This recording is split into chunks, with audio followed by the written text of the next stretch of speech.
કાપોદ્રા વિસ્તારમાં ગેરકાયદે દબાણ પર તંત્રનું બુલડોઝર ફરી વળ્યું છે। સરકારી જગ્યા પર કરાયેલા દબાણ પર બુલડોઝર ફર્યું છે।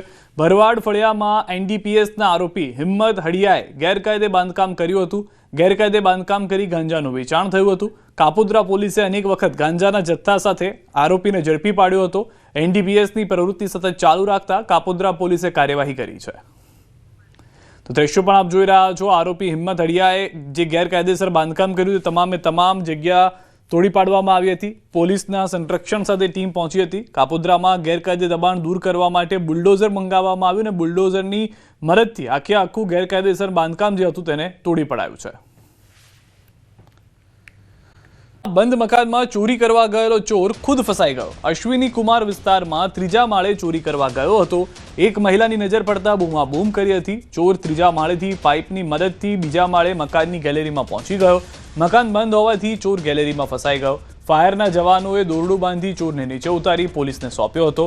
સ્થાનિકો મોટી સંખ્યામાં એકઠા થઈ ગયા હતા। દ્રશ્યો પણ આપ જોઈ રહ્યા છો। જે સ્થાનિકો છે તેઓ આવી ગયા હતા। ચોર જે ચોરી કરવા ગયો તે ખુદ ફસાઈ ગયો હતો। મહિલાની ચોર પર નજર પડતા બૂમાબૂમ કરવા લાગતા ચોર અધવચ્ચે જ લટકી ગયો।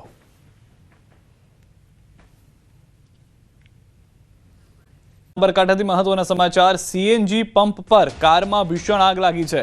તલોદના રોજડ સીએનજી પંપ પર કારમાં આગ લાગી। ચાલુ કારમાં આગ લાગતા અફરાતફરી થઈ ગઈ। અમદાવાદ મોડાસા હાઈવે પર મોટી દુર્ઘટના સર્જાતા અટકી છે। ફાયર ટીમ ઘટના સ્થળે પહોંચી હતી।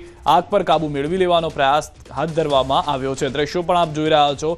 સીએનજી પંપ પર કારમાં આગ લાગી ગઈ હતી। કયા કારણોસર લાગી તે જાણી શકાયું નથી। પ્રાથમિક રીતે શોર્ટ સર્કિટ માનવામાં આવી રહ્યું છે કારણ, પરંતુ હાલમાં આગને કાબૂમાં લેવાના પ્રયાસ ચાલી રહ્યા છે જેથી પંપમાં પણ નુકસાની ન થાય।